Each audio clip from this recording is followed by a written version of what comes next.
সব চ্যালেঞ্জ ইন্ডিয়ার সাথে বৈশা সামলাই নেবে। উনার এত ইন্ডিয়া প্রেম কই থেকে আসে কে জানে।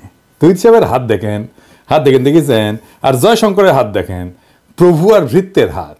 আমার আগের ভিডিও দেখেছেন এটার ব্যাখ্যা দিয়েছি, মনে আছে না? তৈরি সাহেবের হাত দেখে মনে হচ্ছে বিগলিত হয়ে গেছে একেবারে।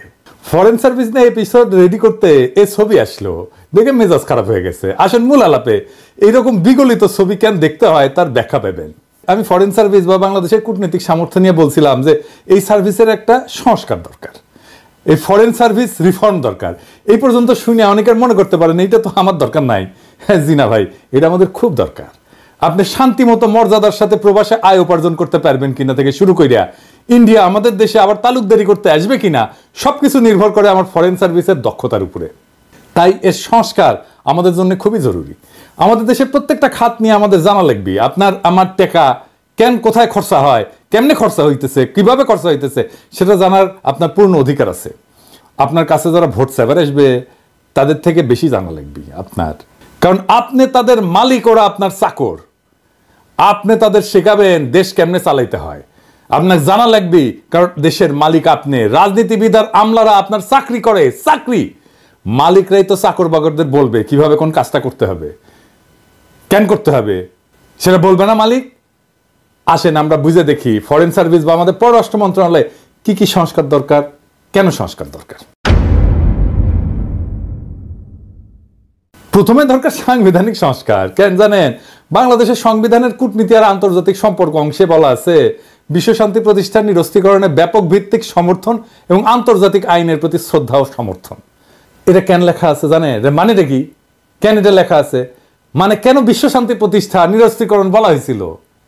এটা ছিল ওই সময় স্নায়ুযুদ্ধ চলতেছিল একটা। পুঁজিবাদী আমেরিকা আর সমাজতান্ত্রিক সোভিয়েত ইউনিয়নের দুই পক্ষই যুদ্ধাস্ত্রে তাদের ভান্ডার ভর্তি ছিল। সারা দেশের দেশগুলো দুই দেশের অধীনের বলয়ে চলে গেছে। এক দল আমেরিকার বলয়, আর এক দল সোভিয়েত ইউনিয়নের বলয়। আর এক দল ছিল যারা না ঘরকা না ঘাটকা, মানে শ্যামো রাখতে মন চায়, কুলো রাখতে চায়। তার নাম দিল জোট নিরপেক্ষ রাষ্ট্র। কিন্তু আসলে সোভিয়েত বলয়, হাঙ্গেরি সিপিবি, পন্দের আলো, দিল্লি স্টার, বাঙ্গু সুশীলদের নাগাল আর কি। ওরা যা করে তাই যায় আওয়ামী লীগের পাতে। ওই করবি সমাজতন্ত্র, কিন্তু সমাজতান্ত্রিক দুনিয়া তো টাকা নাই, তাই করবি সমাজতন্ত্র আর টাকা নিবি পুঁজিবাদী আমেরিকার কাছ থেকে। ভাত খাবি ভাতারের আর পীড়িত করবি ভাসুরের লগে। এটার নাম জোট নিরপেক্ষ আন্দোলন। তো এই জোট নিরপেক্ষদের এজেন্ডা ছিল নিরস্ত্রীকরণ। কেন জানেন? কারণ আমেরিকার লগে অস্ত্র বানানিতে সোভিয়েত ইউনিয়নের পাল্লা দিতে পারতেছিল না। ওই সোভিয়েত ইউনিয়নের গোয়াত নাই সাম রাধাকৃষ্ণের নাম, তো অস্ত্র বানাবে গেলে চলবি, তাই ওই ফেও ধরিছে নিরস্ত্রীকরণের। ওটা ঢুকেছে সংবিধানের বাংলাদেশে। আপনার এটা এখন দরকার আছে। আমাদের তো এখন জাতীয় সামরিক শক্তির বৃদ্ধি দরকার। আঞ্চলিক সমস্যাগুলো বাড়তেছে। বিপ্লব পরবর্তী নতুন বাংলাদেশ গড়ে তোলার লক্ষ্যে সংবিধানের 25 অনুচ্ছেদকে আমূল পরিবর্তন করে যুগোপযোগী করতে হবে। সংবিধান সংস্কার কমিশন হয়েছিল, ওটি আলী রিয়াজ ছিলেন, আবার হাঙ্গেরে ফিরোজ ছিল। তো ক্যাঙ্কা পরামর্শ দিচ্ছে, বুঝতে পারছেন? আমি তাহলে এটা ক্যাঙ্কা চাই সেটা বলি, কেন চাই সেটা বলি। হ্যাঁ, সংবিধানের সংশোধিত অনুচ্ছেদের যেখানে বাংলাদেশের কূটনীতি এবং আন্তর্জাতিক সম্পর্ক আছে সেটা কেমন হইতে পারে, আসেন সে আলাপ করি। এটা লেখা লাগবে এঙ্কা করে, এটা সে পাশে আনা লিখে দেন। 1 নাম্বার, বাংলাদেশ সকল জাতির মধ্যে শান্তিপূর্ণ সহাবস্থান, পারস্পরিক সহযোগিতা এবং সার্বভৌমত্বের প্রতি শ্রদ্ধাশীল থাকবে। 2 নাম্বার, রাষ্ট্রের কূটনৈতিক নীতির মূল লক্ষ্য হবে বাংলাদেশের স্বাধীনতা, সার্বভৌমত্ব ও জাতীয় নিরাপত্তার সর্বোচ্চ সুরক্ষা নিশ্চিত করা। এই উদ্দেশ্যে কি কি কাজ করবে সেটা বলে দিতে হবে। ক, বাংলাদেশ তার জাতীয় প্রতিরক্ষা এবং সামরিক শক্তিকে উন্নত করে সম্প্রসারিত করার অধিকার সংরক্ষণ করবে, যাতে আভ্যন্তরীণ এবং বাহ্যিক যে কোনো হুমকি মোকাবেলা করা সম্ভব হয়। খ, বাংলাদেশ আঞ্চলিক নিরাপত্তা এবং প্রতিরক্ষা সহযোগিতার মাধ্যমে সমসাময়িক ভূ রাজনৈতিক চ্যালেঞ্জ মোকাবেলার জন্য সক্রিয় ভূমিকা পালন করবে। আন্তর্জাতিক আইন এবং কূটনৈতিক নীতির প্রতি শ্রদ্ধা রেখে বাংলাদেশ তার কৌশলগত অবস্থানকে শক্তিশালী করবে। গ, বাংলাদেশ কোনো পরাশক্তির আধিপত্যবাদী রাজনীতির যন্ত্র বা বলয়ে পরিণত হবে না, তবে রাষ্ট্রীয় স্বার্থের সুরক্ষায় কৌশলগত অংশীদারিত্ব গড়ে তুলতে পারবে। ঘ, বাংলাদেশ নিরস্ত্রীকরণ এবং বিশ্বশান্তির ধারণাকে সমর্থন করবে, তবে এটি জাতীয় নিরাপত্তা ও প্রতিরক্ষা সক্ষমতার সীমাবদ্ধতার কারণ হতে পারবে না। উ, বাংলাদেশ দক্ষিণ এশিয়ার একটি ভারসাম্যপূর্ণ এবং ন্যায়সঙ্গত শক্তি কাঠামো গঠনে ভূমিকা রাখবে, যাতে আঞ্চলিক নিরাপত্তা, অর্থনৈতিক উন্নয়ন এবং কৌশলগত স্থিতিশীলতা নিশ্চিত করা যায়। তো এই যে পরিবর্তনের কথা বললাম, এটা আসলে কি কারণে, এটা একটু বুঝে দেখি। হ্যাঁ, 1 নম্বর কারণ হইতেছে যে নিরস্ত্রীকরণকে একপাক্ষিক আদর্শবাদ থেকে বের করে বাস্তববাদী জাতীয় নিরাপত্তার দৃষ্টিভঙ্গিতে রূপান্তর করার দরকার আছে। 2 নম্বর, বাংলাদেশের সামরিক শক্তি এবং প্রতিরক্ষা উন্নয়নের গুরুত্বকে স্বীকৃতি দেওয়া হয়েছে। 3 নম্বর, আঞ্চলিক কৌশলগত সহযোগিতা এবং শক্তি ভারসাম্যের উপরে গুরুত্ব আরোপ করা হয়েছে। 4 নম্বর, পরাশক্তির বলয়ের বাইরে থাকলেও কৌশলগত এবং অংশীদারিত্বের প্রয়োজনীয়তা স্বীকৃত হয়েছে। 5 নম্বর, দক্ষিণ এশিয়ায় বাংলাদেশের ভূ রাজনৈতিক অবস্থানকে শক্তিশালী করার দৃষ্টিভঙ্গি দেওয়া হয়েছে। এই সংস্কার বর্তমান বৈশ্বিক এবং আঞ্চলিক বাস্তবতার আলোকে বাংলাদেশকে একটা আত্মনির্ভরশীল, সামরিকভাবে শক্তিশালী এবং কৌশলগতভাবে বুদ্ধিদীপ্ত রাষ্ট্রে পরিণত করতে পারবে। আর কি, আর আইন প্রণয়ন করতে হবে। কি আইন, আসেন সেটা বুঝে দেখি। বাংলাদেশের পররাষ্ট্রনীতি নির্ধারণ এবং বাস্তবায়নে ডিপ্লোম্যাটিক সার্ভিসেস অ্যাক্ট প্রণয়ন করা প্রয়োজন। কেন প্রয়োজন? প্রথমত, গণতান্ত্রিক ব্যবস্থায় দেশের সরকার পরিচালনার রাজনৈতিক দল, জোট, এটা পরিবর্তন হয়ে থাকে, জানি তো আমরা। কিছুদিন পর পর পার্টি পাল্টায়, সরকারি দল পাল্টায়। কূটনীতি কিন্তু একটা দীর্ঘমেয়াদী এবং ধীর লয়ে বাস্তবায়ন হয়, এরকম একটা প্রক্রিয়া। এতে অন্য রাষ্ট্রের স্বার্থ এবং ইচ্ছাকেও আমলে নিতে হয়। তাই সরকার পরিবর্তনের সাথে সাথে পররাষ্ট্রনীতির যদি আমূল পরিবর্তন হয়, তাহলে বিভিন্ন দেশের সাথে চলমান কূটনৈতিক প্রক্রিয়াগুলো থেমে যায়। রাজনৈতিক দলগুলো দেশে যেভাবে রাষ্ট্র চালায়, রাষ্ট্র সাজায়, সরকার, আমলা, পুলিশ টুলিশ, প্রশাসন, সবকিছুতে বিচার ব্যবস্থা, সবকিছুতে লোক বদলায়, একইভাবে বিদেশেও একই কাজ করতে চায় সে। বিদেশি কি করে? বিদেশের মিশনগুলোকে কাজে লাগায় সরকারের যেটা দলীয় আদর্শ সেটা প্রচারের জন্য। এই আওয়ামী লীগের বিগত 15-16 বছরে বাংলাদেশের পররাষ্ট্রনীতির অন্যতম প্রধান লক্ষ্য ছিল হাসিনা, তার বাপ, তার দলকে মহিমান্বিত করা এবং ভারতের কাছে জনগণের স্বার্থ বিকায় দিয়া শেখ হাসিনার গদিকে সুসংহত করা। এই কাজ করতে যে আমাদের কূটনীতি স্বৈরাচারের প্রোপাগান্ডা মেশিনারি হিসেবে বিনা ভোটের নির্বাচন, নিশি ভোটের নির্বাচন, বিরোধী রাজনীতিক সহ সাধারণ মানুষকে হত্যা, গুম, সাজানো মামলায় গ্রেপ্তার করা, শ্রমিকের ন্যায্য অধিকার হরণ, সংবাদপত্র মিডিয়ার টুটি চাইপা ধরা, ডিজিটাল সিকিউরিটি অ্যাক্ট সহ হাসিনার সমস্ত গণবিরোধী, মানবতা বিরোধী অপরাধের ছাপাই গিয়ে গেছে 15 বছর ধরে এই আমাদের কূটনৈতিক সার্ভিস। বাংলাদেশের পররাষ্ট্রনীতি যেন আর কোন শাসকের, জালেমের, ফ্যাসিবাদী শক্তির মুখপত্রে পরিণত হইতে না পারে, এই জন্য অতি শীঘ্রই বাংলাদেশ ডিপ্লোম্যাটিক সার্ভিসেস অ্যাক্ট প্রণয়ন করা প্রয়োজন। এই আইন না হইলে বাংলাদেশের পররাষ্ট্র সার্ভিসকে আবারও কোনো না কোনো ফ্যাসিবাদী শক্তির মাউথপিস হিসেবে ব্যবহার করার চেষ্টা চালাবে নিশ্চিত, এবং করেও ফেলবে। এই আইনের কোন অংশে কি কি থাকবে এটা একটু বুঝে দেখি। প্রথম অংশে থাকবে পররাষ্ট্রনীতির লক্ষ্য, অভিষ্ট এবং মৌলিক নীতিমালাগুলো। দ্বিতীয় অংশে থাকবে বাংলাদেশের কূটনীতির আইনি কাঠামো কিরকম হবে। আইনটার তৃতীয় অংশে বাংলাদেশের কূটনৈতিক কাঠামো, নাগরিকদের কি কি সেবা প্রদান করবে। আইনটার চতুর্থ অংশে কি থাকবে? কূটনীতিকদের নিয়োগ, পদমর্যাদা, প্রশিক্ষণ, পদোন্নতি, বিশেষ বোর্ড, বেতন ভাতা, এগুলোর জন্য বিশেষ বোর্ড, বিদেশে নতুন মিশনের স্থাপনের প্রক্রিয়া সহজীকরণ, পৃথক উইং বন্ধ কইরা মিশনে কর্মরত পেশাদার কূটনীতিক এবং অপেশাদার জনবল তাদের পদায়ন পররাষ্ট্র মন্ত্রণালয়ে করা সহ নানা প্রশাসনিক বিষয়াদি থাকবে। এই বিষয়টা আমি পরে আবার আলাপ করব। আমি আইনের লোক না, কিন্তু তাও যদি আমাকে কয় আমি ড্রাফট করে দিলাম ইনি, লাগলি কইেন মেলা তো বেকার খাইটলাম, এটাও এনে খাইটা দিলাম ইনি। এবার আসেন মিশনের সংখ্যা নিয়ে কথা বলি। 2025 সালে বাংলাদেশ বিশ্বের 35তম বৃহত্তম অর্থনীতির দেশে পরিণত হবে, মাশাআল্লাহ। জাতিসংঘের তথ্য মতে 23 সালে জনসংখ্যার বিচারে বাংলাদেশ বিশ্বের 8ম বৃহত্তম দেশ। আমাদেরও বিশ্বের 8ম বৃহত্তম অর্থনীতি হওয়া উচিত। ইংরেজিতে তো কইছে, তাই ইংরেজি যখন কইছে তখন ঠিকই কইছে, কিন্তু বাংলাদেশের কূটনৈতিক র্যাঙ্কিং কত? এই যে LOWY ইনস্টিটিউট গ্লোবাল ডিপ্লোমেসি ইন্ডেক্সে এই কূটনৈতিক শক্তিমত্তার র্যাঙ্কিং করে। এখানে বাংলাদেশ বিশ্বের 46তম দেশ এই র্যাঙ্কিংয়ে। আপনি 8ম বৃহত্তম জনসংখ্যার দেশ, আপনার 35তম অর্থনীতির দেশ, আর কূটনৈতিক শক্তিতে 46 নাম্বার। এটা হইল 3 দিকে আধিপত্যবাদী ভারত পরিবেষ্টিত চীনের মতো বৃহৎ শক্তির পাশে অবস্থিত দেশের কূটনৈতিক প্রয়োজনের বিচারে এটা কোনো শক্তি। আপনার অবস্থা ক্যাঙ্কা হবে জানেন? গরিবের সুন্দরী বউয়ের মতো, সবার ভাবি হবেন। তা তাই হয়েছে, হাসিনা সরকার তো ইন্ডিয়াকে পাশে বেঁধে দিত, সেটা তো জানে নিজের নেই। আর তাইলে আসলে দেখি জনসংখ্যা অর্থনৈতিক আকারের কাছাকাছি কয়েকটা দেশের তুলনায় এই যে বাংলাদেশের LOWY institute global diplomacy index আছে না, এর র্যাঙ্কিং ও মিশনের সংখ্যাগুলো একটু আলাদা আলাদা করে দেখি। এটা স্যার আপনি পাশে লিখে দেন, সবাই দেখুক এইখানে আমরা কোন দেশ, জনসংখ্যা র্যাঙ্কিং কি, মিশন সংখ্যা কি এবং ডিপ্লোম্যাটিক র্যাঙ্কিং কি। পাকিস্তান জনসংখ্যার র্যাঙ্কিংয়ে পঞ্চম দেশ, মিশনের সংখ্যা 121, আর ডিপ্লোম্যাটিক র্যাঙ্কিং 27। নাইজেরিয়া জনসংখ্যা র্যাঙ্কিং ষষ্ঠ, মিশনের সংখ্যা 116, ডিপ্লোম্যাটিক র্যাঙ্কিং অবশ্য করা হয়নি। ব্রাজিল জনসংখ্যা র্যাঙ্কিং সপ্তম, মিশনের সংখ্যা 205, আর ডিপ্লোম্যাটিক র্যাঙ্কিং দশম। বাংলাদেশ জনসংখ্যা র্যাঙ্কিং অষ্টম, মিশনের সংখ্যা 82 মাত্র, আর ডিপ্লোম্যাটিক র্যাঙ্কিং 46। রাশিয়া জনসংখ্যার বিচারে নবম, মিশনের সংখ্যা 300, আর ডিপ্লোম্যাটিক র্যাঙ্কিং ষষ্ঠ। পাওয়ারফুল ডিপ্লোমেসি আছে রাশিয়ার। মেক্সিকো জনসংখ্যা র্যাঙ্কিং দশম, মিশনের সংখ্যা 150, ডিপ্লোম্যাটিক র্যাঙ্কিং 14তম। ইথিওপিয়া জনসংখ্যা র্যাঙ্কিং 11তম, মিশনের সংখ্যা 101। ইথিওপিয়ারও আমাদের চাইতে 20টা মিশন বেশি আছে, এটার অবশ্য র্যাঙ্কিং করা হয়নি। জাপান জনসংখ্যা র্যাঙ্কিং 12তম, মিশনের সংখ্যা 247, ডিপ্লোম্যাটিক র্যাঙ্কিং চতুর্থ। ভেরি পাওয়ারফুল ডিপ্লোমেসি জাপানের। এবার দেখি অর্থনীতির আকার অনুসারে র্যাঙ্কিং কেমন। ধরেন থাইল্যান্ড অর্থনীতির আকারে র্যাঙ্কিং হইতেছে 30তম, মিশনের সংখ্যা 112, আর ডিপ্লোম্যাটিক র্যাঙ্কিং 39তম। ফিলিপাইন অর্থনীতির আকার 31তম, মিশনের সংখ্যা 109টা, আর ডিপ্লোম্যাটিক র্যাঙ্কিং 40তম।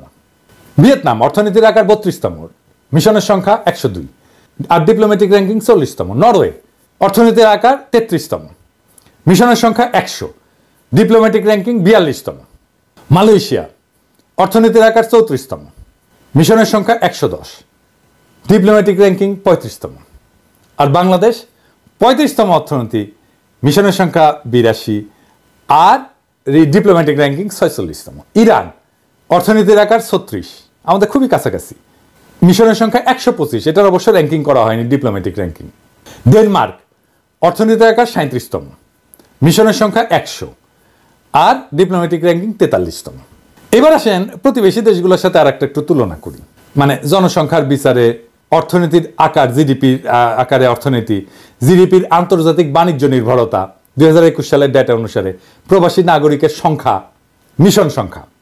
পাকিস্তান মোট জনসংখ্যা 24 কোটি, অর্থনৈতিক আকার জিডিপি 292 বিলিয়ন মার্কিন ডলার, আর জিডিপির আন্তর্জাতিক বাণিজ্য নির্ভরতা 25.8%।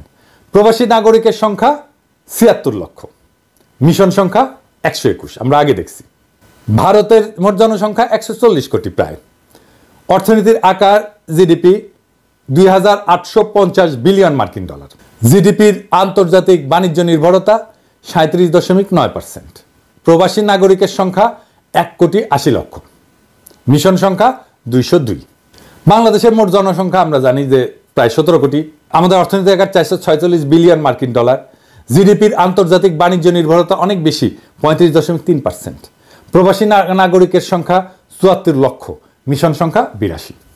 পাকিস্তানের ইকোনমি আমার প্রায় অর্ধেক, তাও তার মিশনের সংখ্যা আমাদের 1.5 গুণ। জনসংখ্যা এবং অর্থনৈতিক গুরুত্ব এবং প্রয়োজনীয়তা বিবেচনায় 2025 সালের মধ্যেই বাংলাদেশে বৈদেশিক মিশনের সংখ্যা 120টাতে উন্নীত করা জরুরি। তো আমরা অনেকে মনে করি যে বিদেশে যে মিশন টিশন আছে তারা শুধু খরচা করে, আয় হয় না, মানে এগুলা খরচার খাত, এটা ফাউল কথা। আমরা যেমন রেমিটেন্স পাঠাই, তেমনি আমাদের মিশনগুলোও রেমিটেন্স পাঠায়, বাংলাদেশে আয় করে, বিদেশে ডলারে আয় করে। এবার আসেন বিদেশে বাংলাদেশে একটা ছোট আকারে মিশনের বার্ষিক ব্যয় কত একটু দেখি। এটা পররাষ্ট্র মন্ত্রণালয়ের বাজেট বই দেখলে বোঝা যায় যে মিশনের ব্যয় বরাদ্দ 5 থেকে 6 কোটি টাকা বছরে, যা আবার প্রকৃত ব্যয় হচ্ছে 4.5 থেকে 5 কোটি টাকার মতো। কূটনৈতিক যোগাযোগ বৃদ্ধি, বাণিজ্য বৃদ্ধি, এই সমস্ত বিবেচনায় বার্ষিক খরচের রিটার্ন অনেক গুণ বেশি। বাংলাদেশে কয়েকটা নতুন মিশন করছে, এর উপরে একটা ছোট্ট একটা আমি তথ্য দিই, আপনারা একটু বুঝে দেখেন যে মিশন করলে আমাদের লাভ আছে না ক্ষতি, এটা খরচা কিনা। ধরেন এই যে ব্রাজিলের রাজধানী, এখানে মিশন স্থাপনের আগে রপ্তানি ছিল 110 মিলিয়ন মার্কিন ডলার, মিশন স্থাপনের পরে রপ্তানি হয়েছে 179 মিলিয়ন মার্কিন ডলার, রপ্তানি বৃদ্ধি কত হয়েছে? প্রায় 593 কোটি টাকা। খরচা কত মিশনের? প্রায় 8.5 কোটি টাকার মতো।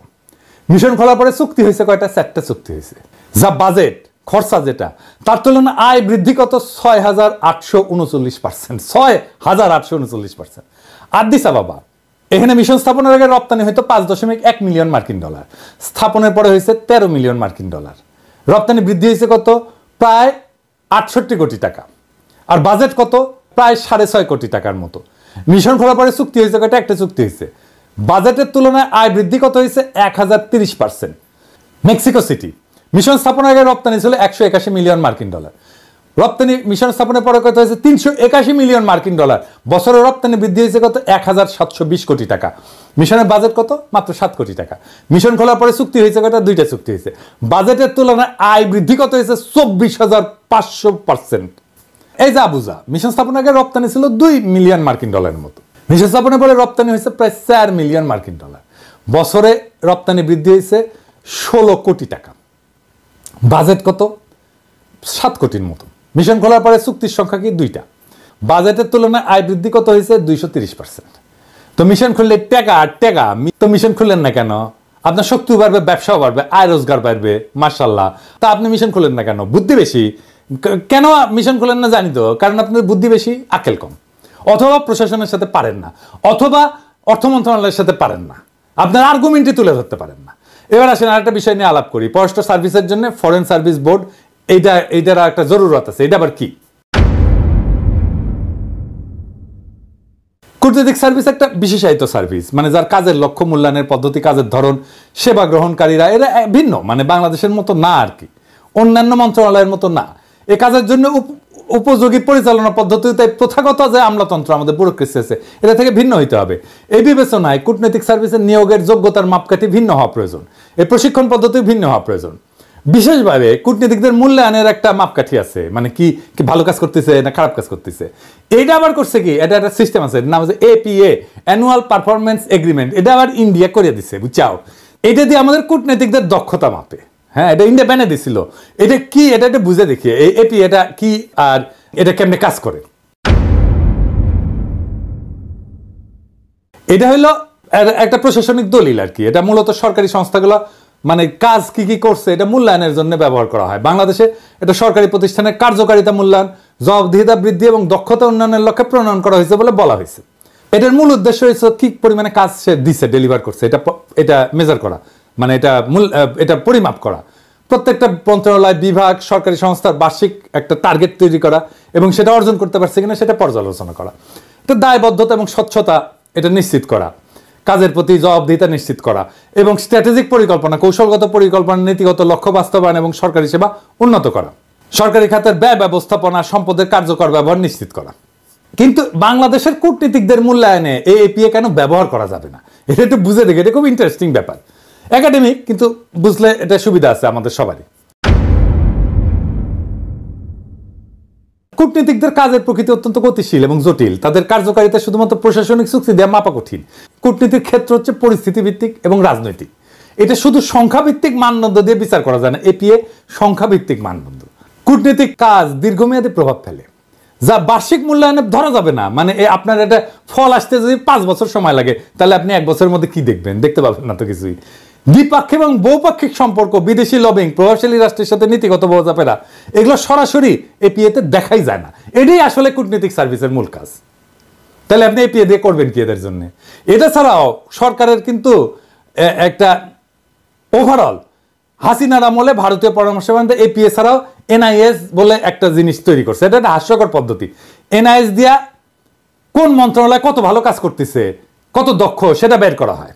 কিন্তু ইন্টারেস্টিং হচ্ছে, NIS দিয়ে যে সমস্ত মন্ত্রণালয়কে দক্ষ বলে বলা হয়েছে, সেগুলোই হইতেছে সবচেয়ে দুর্নীতিগ্রস্ত এবং সবচেয়ে অদক্ষ মন্ত্রণালয়।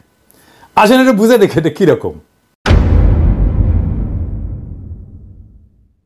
বাস্তবে যে সমস্ত মন্ত্রণালয় সবচেয়ে দুর্নীতিগ্রস্ত এবং অদক্ষ, তারাই এই যে মূল্যায়ন পদ্ধতি, এই যে NIS আর APA বললাম, এতে শ্রেষ্ঠ মন্ত্রণালয় হিসেবে স্বীকৃতি পাইছে।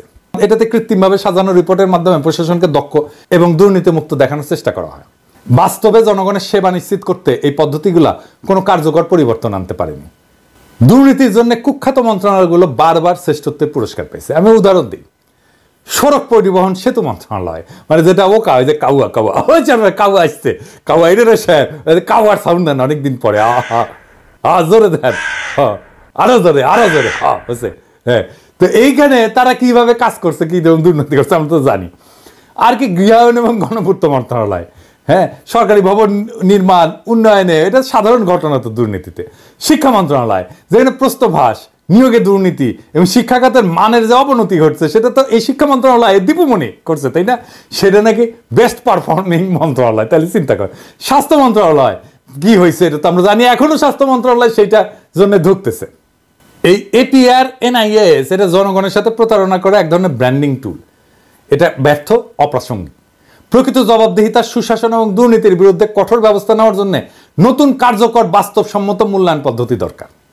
আপনারাই বলেন যে সড়ক, গণপূর্ত, স্বাস্থ্য, শিক্ষা যদি সেরা মন্ত্রণালয়ের সার্টিফিকেট পায় তাহলে ইন্ডিয়া আমাদের কেমন চাপা ম্যাট দিতেছিল তাদের একটা সিস্টেম করে দিয়া।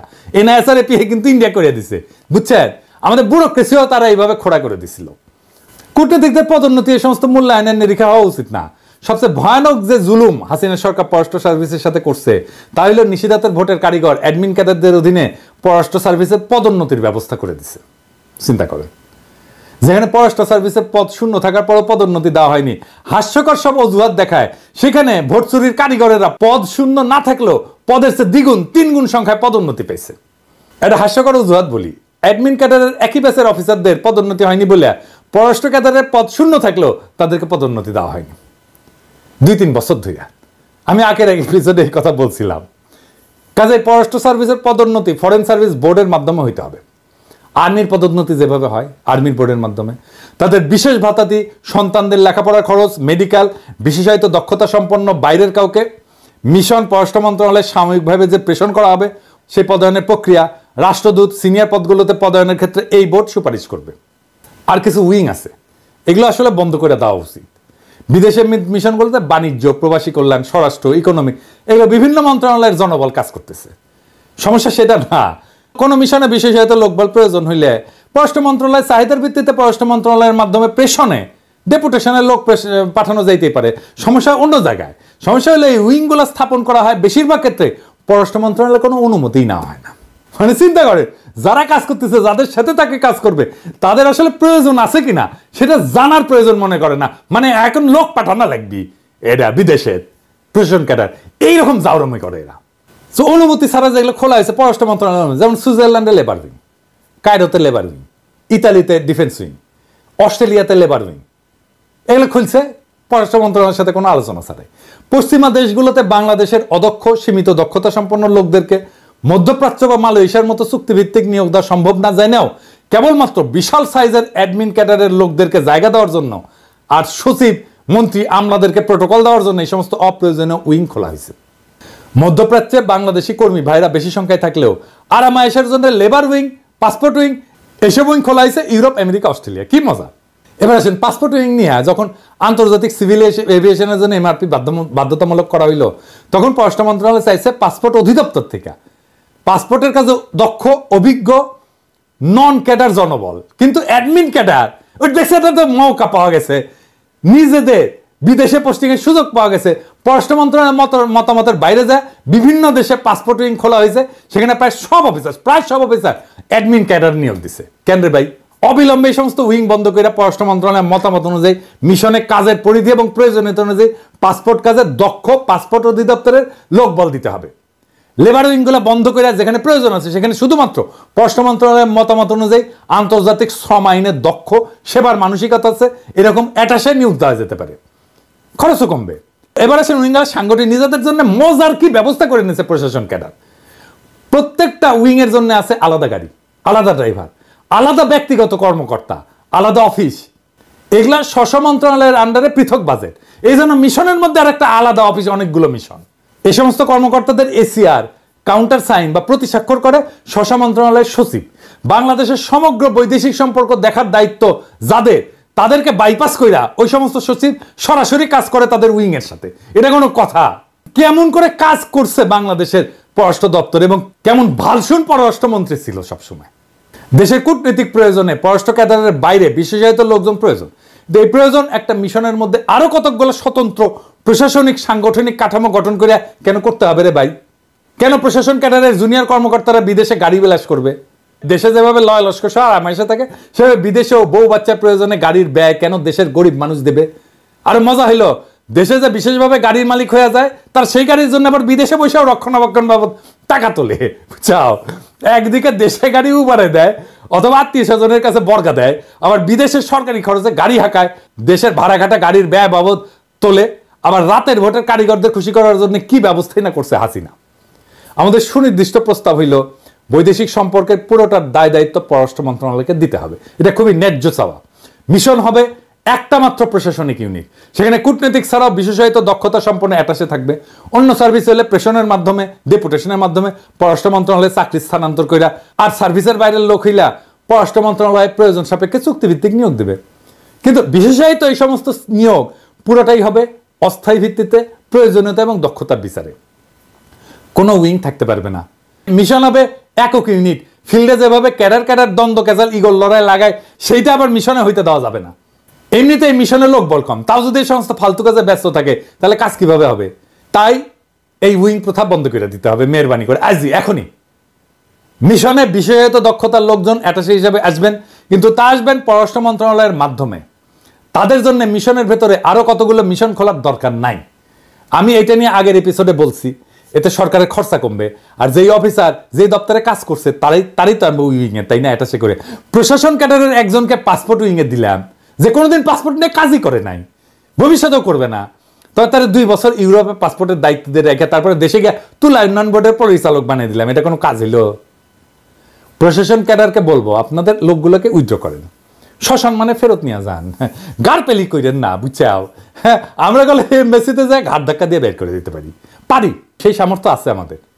প্যারিসে থেকে যদি 32 নম্বর জয় বাংলা করে দেওয়া যায়, তাহলে এমবাসি থেকে 2-1জনকে ঘাট ধাক্কা দিয়ে বের করে দেওয়া যাবে। সবাইকে দিতে হবে না, 2-1টা জায়গায় স্যাম্পল দেখালে আপনারা সাইজ হয়ে যাবেন। ভালোভাবে বললাম তো, কিন্তু হয় কি, অনেকে বলে যে আমি উগ্রতা ছড়াই, কিন্তু আপনারা তো ভালোভাবে বললে শুনেন না রে ভাই, বাধ্য করেন তো উগ্র হইতে। তো আমরা যুক্তি দিয়ে বুঝান যে কেন এদেরকে রাখা দরকার, নয়তো প্রত্যাহার করেন। সিম্পল হিসাব করে ফেলবেন, গাড়পেলি করবেন, সাইজ করে দিব কলে। আসেন এবারে অডিট নিয়ে কথা বলি, অডিট দিয়ে মিশনের পারফরমেন্স মূল্যায়ন করার কথা বলি। মিশনগুলোতে 2 বছরে একবার অডিট করার জন্য 2 জন অফিসার 14 দিন করে সরকারের টিএডিএ নিয়ে সফর করে।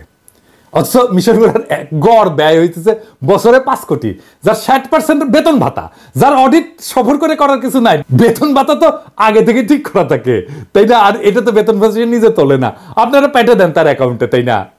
মিশনে অডিটে যাওয়ার জন্য অডিট অফিসের যে আগ্রহ, তার সবার সরকারের যদি সব সেক্টরে থাকলে হইনি, তাহলে এত তো দুর্নীতি হইলে না নি।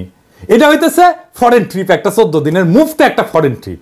এর চেয়ে গুরুত্বপূর্ণ হইলো যে 2% থেকে 5% নিয়ে তো বিল পাস করেন, তাই না? এটা তো আমরা জানি, তাই না? এটা তো সিস্টেম, এটা বন্ধ করেন।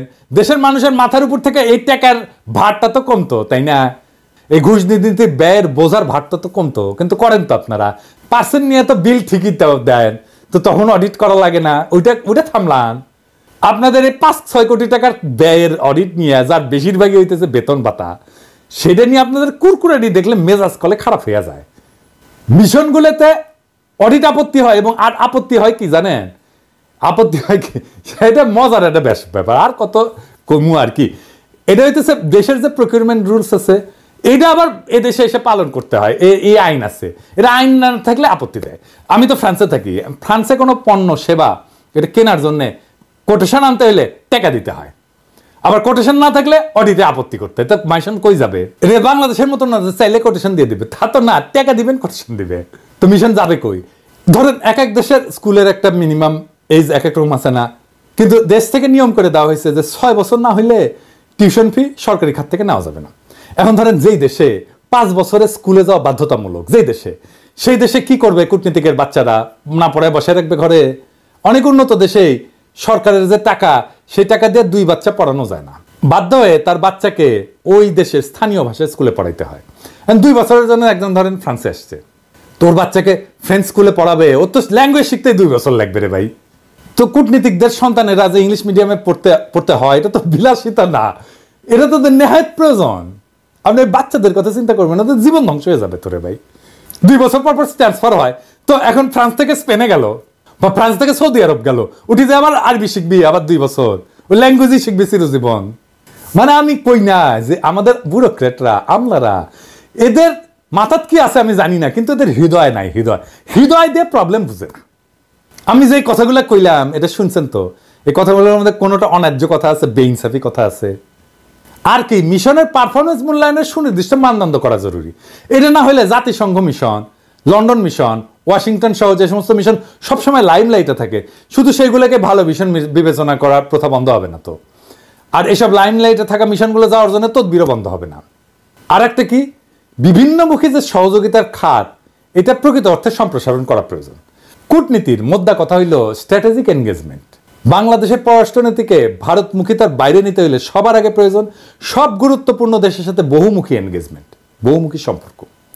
অর্থনীতির বিভিন্ন ক্ষেত্রে, শিল্প, সংস্কৃতি সহ সম্ভাব্য সকল ক্ষেত্রে সরকার টু সরকার engagement, people to people engagement, বিভিন্ন বেসরকারি প্রতিষ্ঠানের এনগেজমেন্ট, এইগুলো করতে হবে। তাহলে বিপ্লব পরবর্তী নতুন বাংলাদেশের জন্য উপযুক্ত পররাষ্ট্রনীতি বাস্তবায়ন সম্ভব হবে। বিভিন্ন শক্তি কেন্দ্রের সাথে বহুমুখী সম্পর্কে এনগেজমেন্ট বাড়লেই বাংলাদেশের উপর থেকে ভারতীয় আধিপত্য খতম হবে।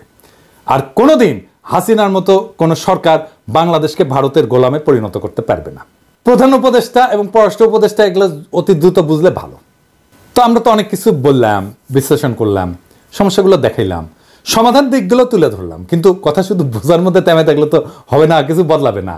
সত্যিকারের পরিবর্তন আসে যখন আমরা সচেতন হই, সক্রিয় হয়ে দায়িত্ব নিয়ে কাজ করি। আপনার, আমাদের প্রত্যেকের ভূমিকা আছে। এই দেশ তো আমাদেরই, তাই না? এই রাষ্ট্র আমাদের, এর ভবিষ্যৎও আমাদের। কেবল অভিযোগ করে থেমে থাকলে তো কিছু বদলাবে না। আমাদের জানতে হবে, বুঝতে হবে, প্রশ্ন করতে হবে, আর প্রয়োজনে দৃঢ়ভাবে দাবি